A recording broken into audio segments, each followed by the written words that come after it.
ข่าวเงามันได้ก็ไปเขย่านะครับเนาะ ข่าวเงามันได้ไปเขย่าลีนะครับ เป็นเจ้าหือมีเจ้าหือนะครับเนาะปล่อยวันจะจัดจึงได้เฮาค่ะครอบครบ70 ปลาย9 ปีในนะครับเนาะปีในอันที่หลักหลายมันในก็แต่มีหมาเล็กนะครับเนาะหมาเล็กในก็ ต่างเมืองเขเขาเฮ็ดออกมานะครับเนาะ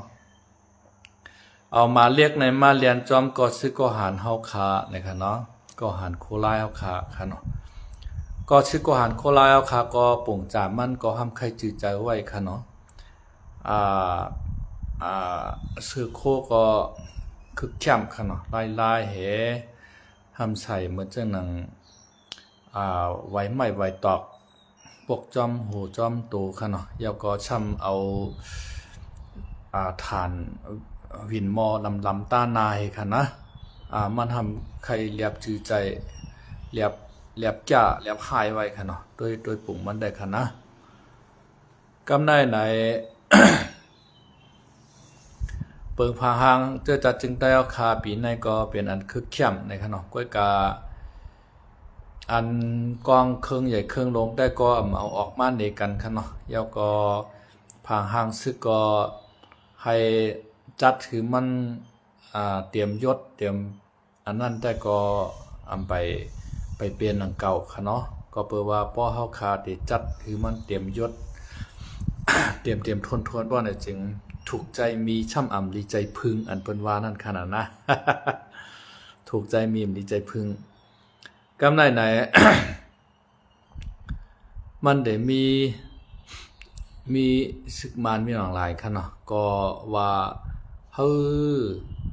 ดับศึกจึงใต้อาเซียนเขาในจาแกละมาเรียกในเฮาจำไปชื่อไรเขาบ่ชื่อไรเอาหลงว่าก็เขคายปันเขากว่านะ มันใครกูมาเรียกกันนะมาเรียกในมีตัวเลียวไอ้ค่ะเนาะเปิ้นเอามานี่ตัวเลียวก้อยมันตั้งหลักรวมกูขนาดนะจำไปมีเปียงปางช้างค่ะนะปางช้างเนี่ยเปิ้นเอามาเต็มแม็กเต็มหน่วยค่ะเนาะว่าเอ็นแห้งซึกเนี่ยเอ็นแห้งกองกลางลักนักเนี่ยเอ็นแห้งโตรนเนี่ยในโตรนเนี่ยมั่นใจว่าโตรนธรรมดาค่ะเนาะโตรนอันดีมันไข่เหมือนเครื่องบินนั้นกำเหลียวค่ะนะปีกมันยาวๆเฮ้ค่ะเนาะต้นปี10อันว่าเมืองไทยห้องว่าต้นปี10คามิคาเช่อันนั้นค่ะนะต้นเมียวน่ะเพราะว่ามันกับปล่อยหมากแสมันปอกมากขึ้นค่ะเนาะเปิ้นเตียวกับปล่อยใส่ที่เปลี่ยนแห้งก้นน้ำกองทัพใหญ่ๆค่ะนะ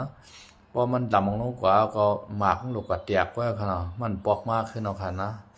ต้นปี10เนี่ยอำนั้นก็ต้นอันนั้นมันเตก็เอาข่าวเนี่ยอำนั้นก็เอาหมากเฮาห้อยกะคือมันก็ย้อนไข่ลงใส่เอาปอกมากขึ้นแหน่ในก็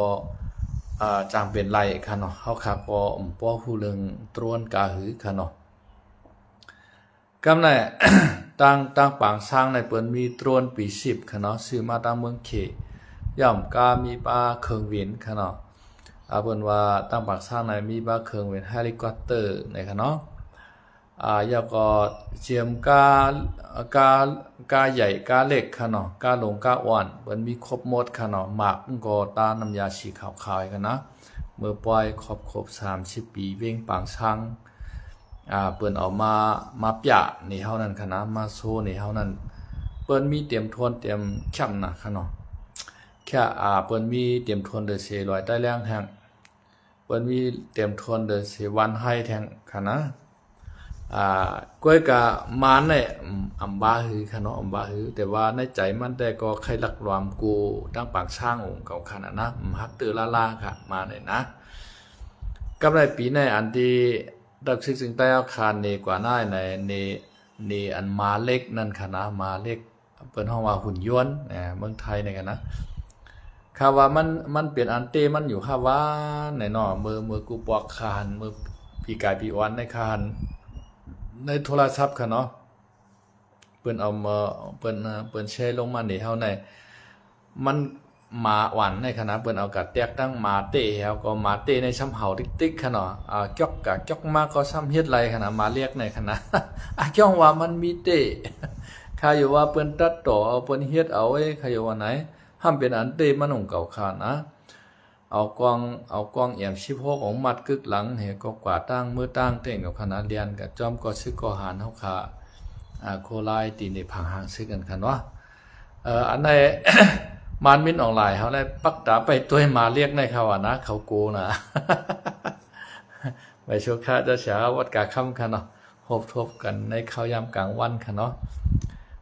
มินออนไลน์เขากูมาเรียกตั้ง100ใต้เลี้ยงนะเขาว่านะมันทำเตลิโกเต้งกับใครโยขัดแต่หันนะ พอมันเป็นเมียวเรียกรู้เนาะ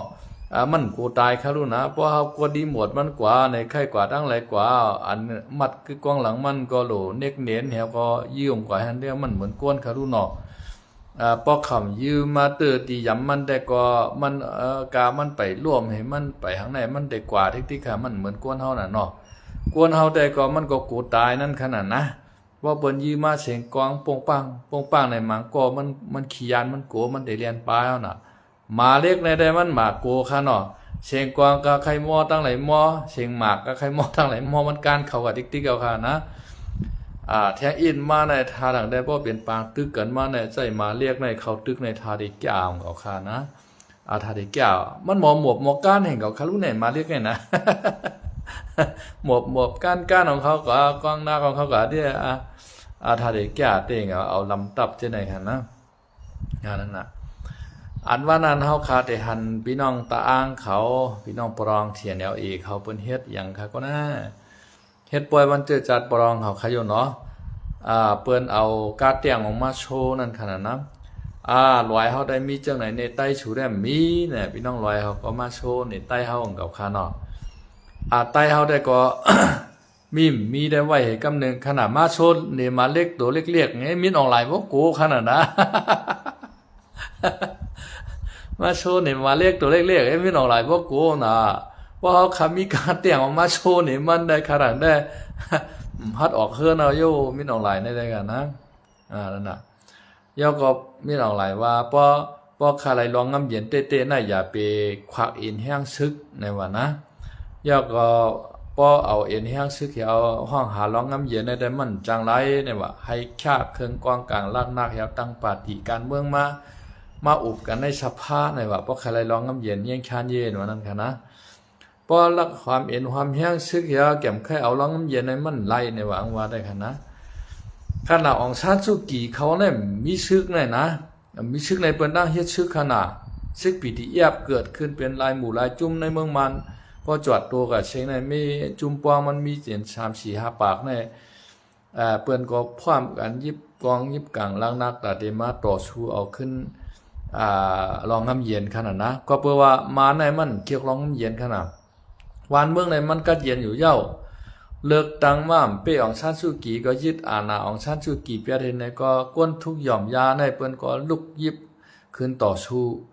เมื่อจางในเปิ้นในกลางใจลายๆกล้วยค่ะนะกะในกลางใจโตอาเ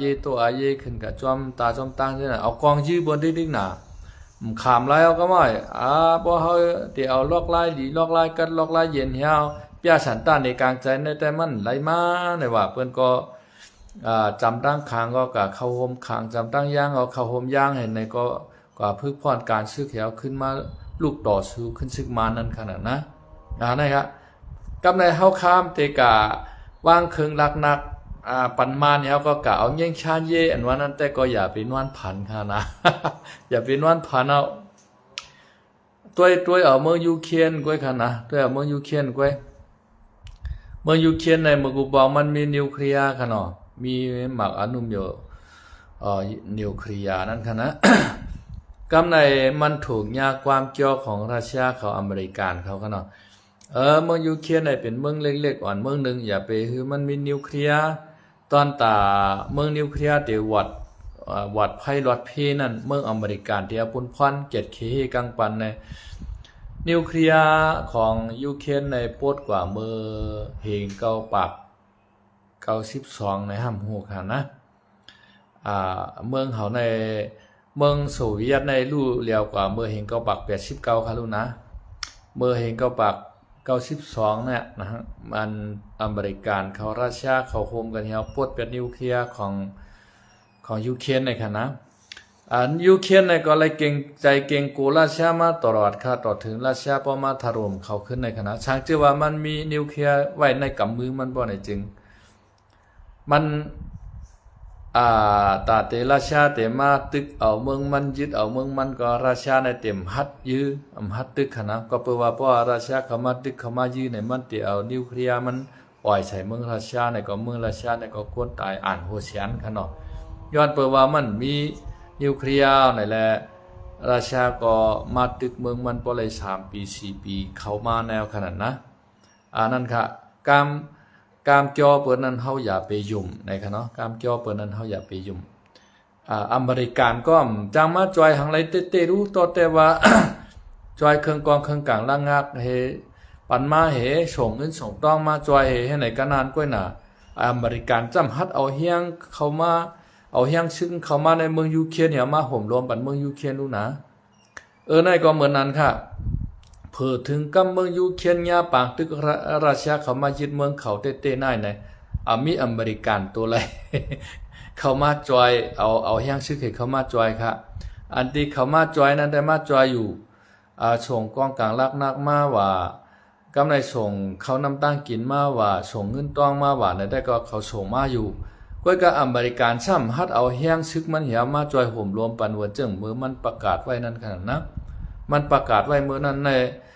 สู่เมืองสู่ยูเครนในปวดเปียเทละนิวเคลียร์สู่ในมันอันตรายหนาเนี่ยรางตาที่ห่มรวมช่างชื่อว่ามีต่างเมืองเปิดมาไปกินเมืองสู่เลยช่างมายึดเมืองสู่เลยช่างเฮาเตียวเฮียงซึกเขาจอยเนี่ยถึงกำราชามายื้อในอเมริกันฮัดชงชึกมันมาเสตูค่ะนะ อย่าไปว่าอเมริกันนะนาโตจำฮัดชงชึกมันเข้ามาจอยเสตูค่ะนะมันวันนั้นนะกำจ่อบนไหนเขาอย่าไปหยุ่มละมินออนไลน์ว่าหั่ง ตัดชึกเขากูจุ่มเนี่ยช่างเจอว่าชูคาไรเงี้ยชันเยเตในโดชาเป็ดกองกลางล่างนักสู่ปันเฮาเสียแล้วตั้งปาร์ตี้การเมืองขึ้นมาอุบเอาในสภาเนี่ยโอ้กรรมมันแค่อุบค่ะมันอุบไรนะขณะออกชาสุกีเขามีแห้งซึกในเมื่อเหลียวในเปิ้นตั้งจู่แห้งซึกเกิดขึ้นมาต่อสู้ขึ้นมินออนไลน์ค่ะนะมันเป็นจังไหนกำในมินออนไลน์ในว่า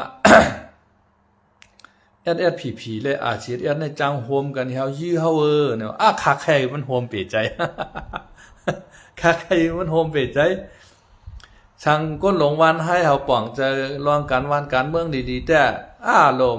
มันตั้งดีมาโฮมจีหึงนายะวะจะมาเมื่อจีขึ้นเมื่อปอดห้องเอ็นแห้งมันปอใหญ่นายะวะวันนั้นช้ำเงือเฮาก็เฮ็ดตะเป้เปิ้น ช้ำเงือเฮาก็เฮ็ดตะเป้เปิ้นห้องเปิ้นมาตึกขึ้นใต้เฮาน่ะมาเพียวกวาดล่างเจอคือใต้เฮาน่ะหันชื่อกำผาในกำผาชึกจุ่มไหลเงือวันผีในให้จุ่มในใจตองเกงตุงมันพดลงมามันว่าผู้นำไต้ในอยู่นอกเมืองกล้วยห้าในว่านะผู้นำไต้ในอยู่นอกเมืองกล้วยห้าในพี่น้องเขาตอบปันอินดูในว่ามันว่าใจตองเกงตุงกันว่านั่นนะคาได้ขับปอกเพียดมันหึงนะว่า มันรัดกว้าวในมันเข้าทาเนาะใจว่านำขึ้นกะแคบเอาก็แช่ลงมาคาหันน่ะค่าใครว่าผู้นำไตเฮาน่ายเนาะผู้นำไตเฮาน่าย โดไล่กาเป็นขี้คาเปิ้น กาเฮ็ดหมาไปยาเหมือนเปิ้นตั้งเมืองว่าปางช้างพุ่นนะกาเฮ็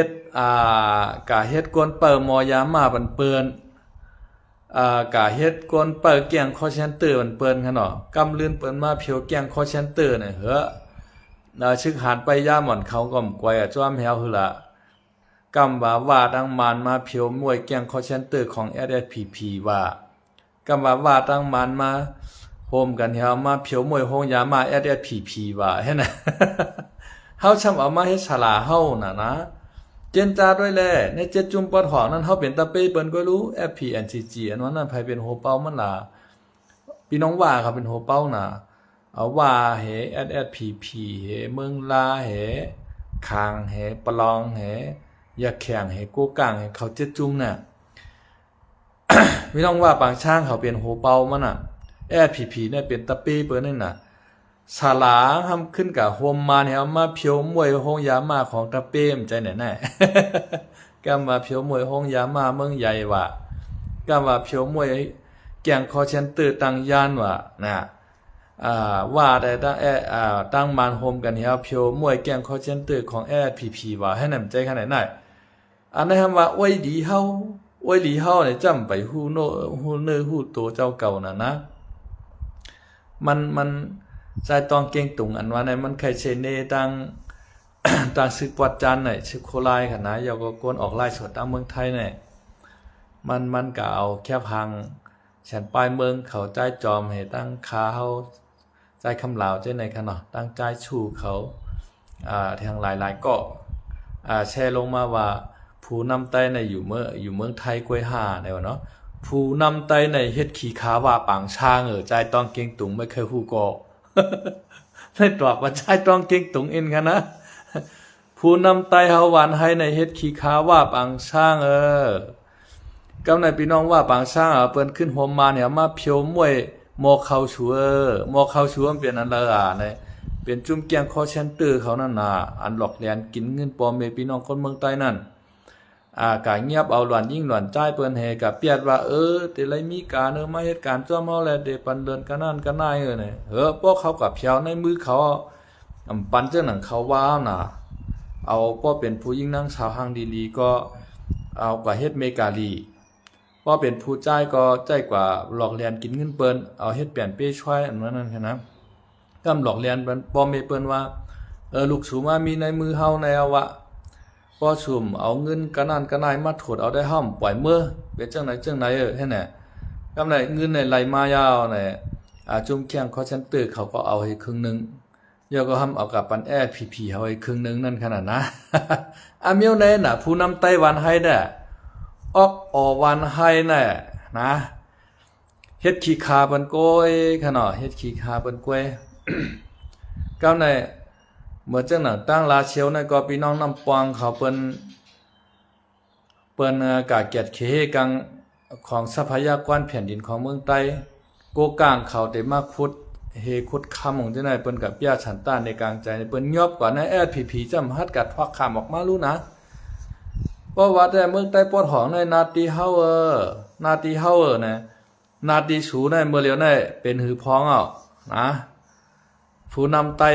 ปอดหองพีในเป็นหือพ้องเฮ็ดขี้คาเปิ้นกล้วยหมือเปิ้นเฮ็ดวันเจอจ่าจึงไต้ก็ทำใครเฮ็ดจึงเปิ้นแห่งเก่า นะ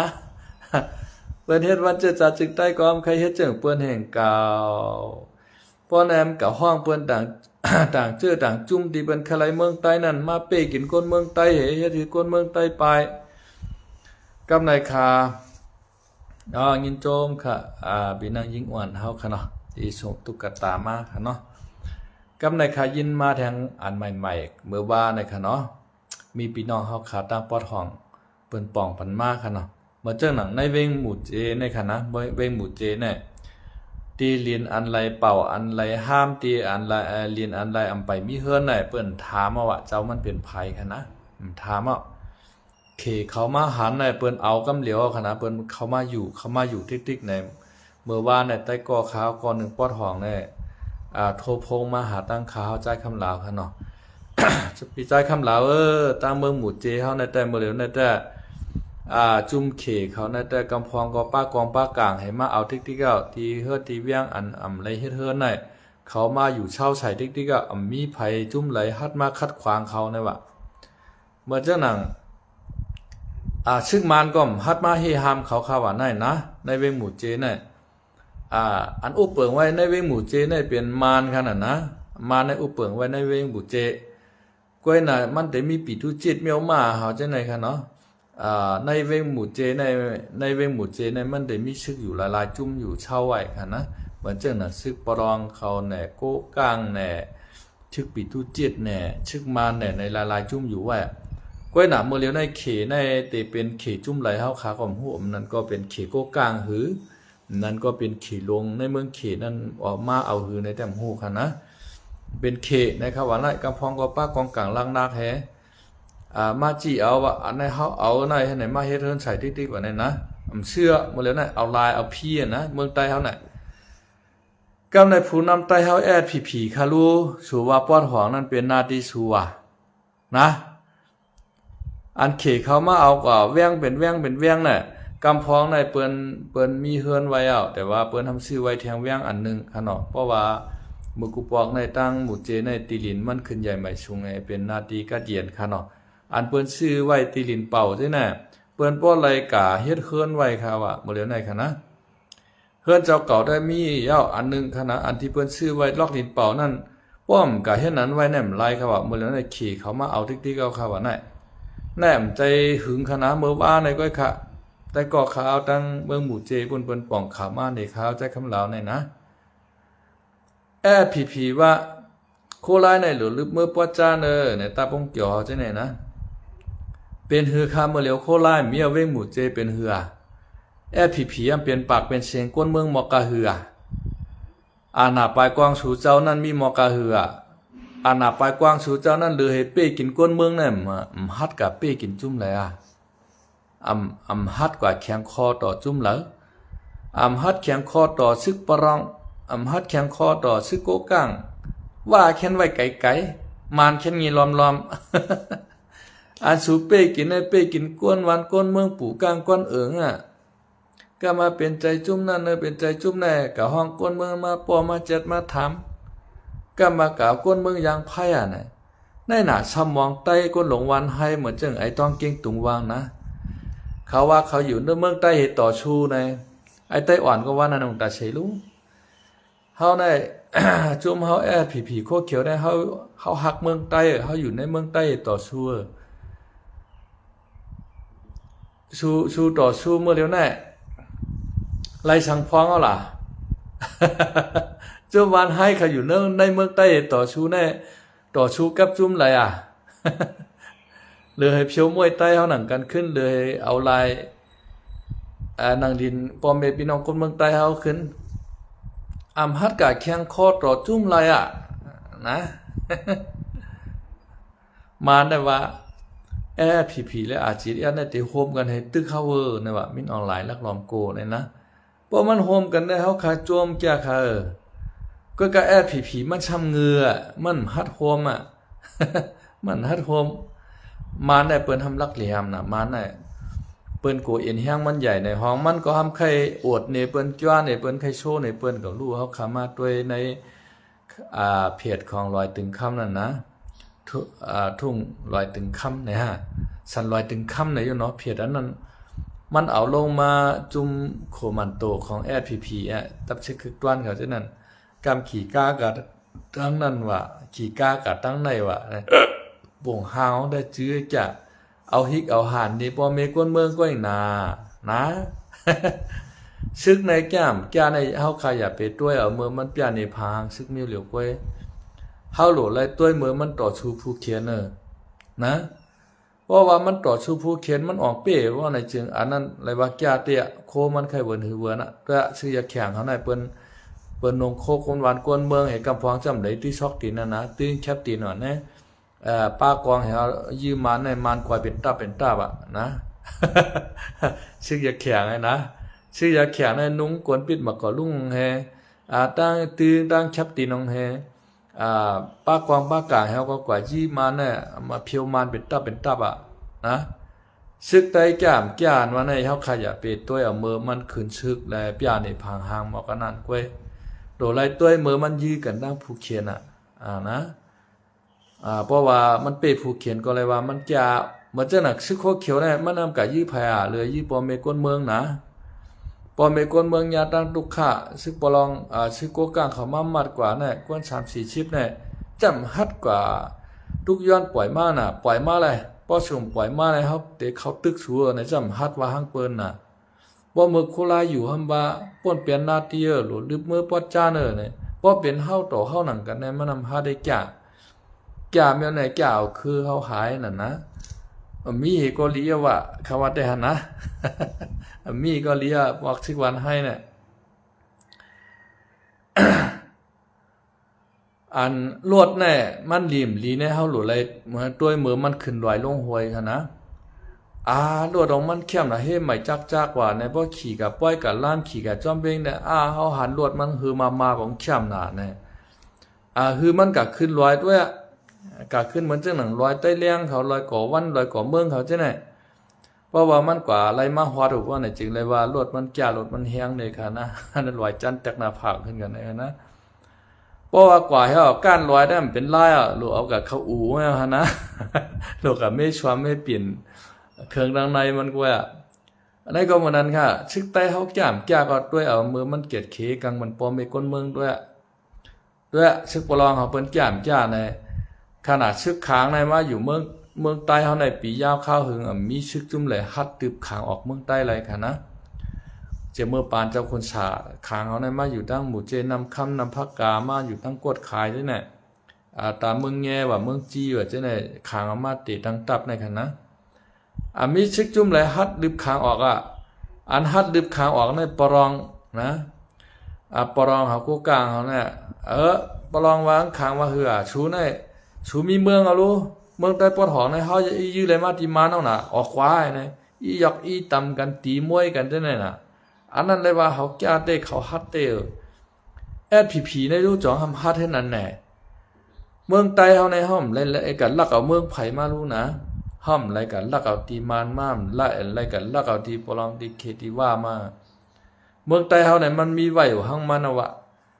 ยก็ซึกใต้เขาในลูกยีบกองกลางลังนาใต้ตั้งบนชุดในเมืองใต้เขาเนี่ยเห็นก็ป่า58เนี่ยนะเห็นก็ป่า58ในเจ้าน้อยช่วยอ่านตาในตั้งตับซึกขึ้นมาเมื่อเดือนเมษายนวันนั้นขนาดนะมีตั้งบนมดค่ะในเมืองใต้เนี่ยก้อยกะย่างเผือกเขามีตั้งใต้เฮาแทงก่อนค่ะนะนั่นน่ะย่างเผือกเขาได้เพราะว่า